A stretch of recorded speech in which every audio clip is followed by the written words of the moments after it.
Hi everyone, it's Brandy Vanderheiden and I'm here in my office today.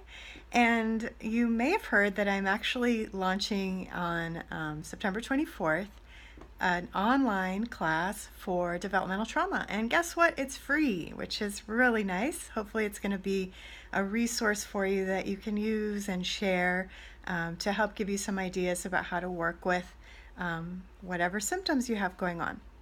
Now, this leads to the question, do you have developmental trauma? And do you need to have developmental trauma to get something from the class? Well, I'll answer the second first.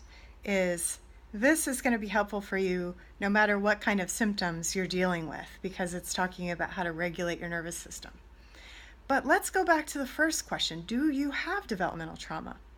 Now, first of all, I'm going to let you know that out in the world of psychology and therapy, that developmental trauma is actually not an official diagnosis.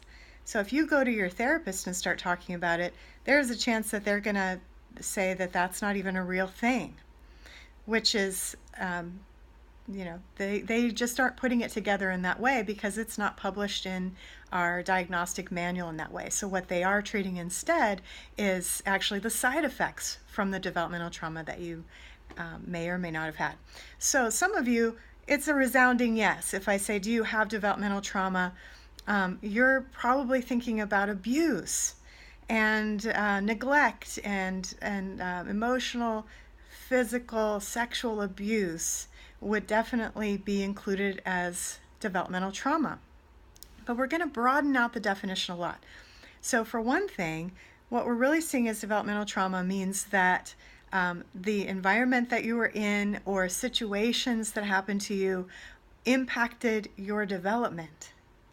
And this isn't always about abuse, because sometimes it might be that you had a medical condition, you had a difficult birth, and it impacted your nervous system's ability to organize itself and to develop in the way that it might have if things had been a little bit more smooth. So there's an interesting little survey that you can take. You might have heard about the ACE study. It's Adverse Childhood Experiences.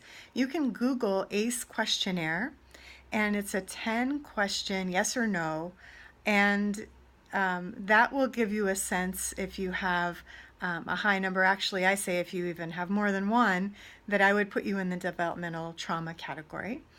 And then you can find out, like, if you know something about your birth, that your birth was hard, you were in the intensive care right when you were born, those sorts of things will impact your nervous system's ability to organize, right?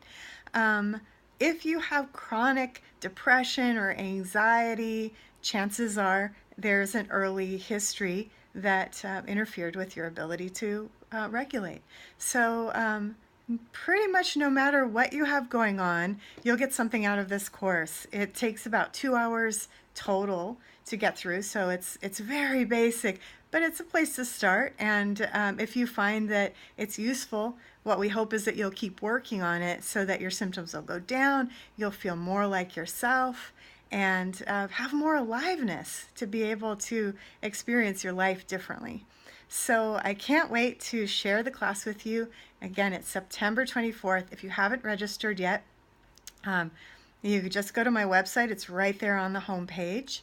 And you'll be a Learning Forum member and get access to all of the other free goodies that are in there. So enjoy, and I hope to see you soon. Bye.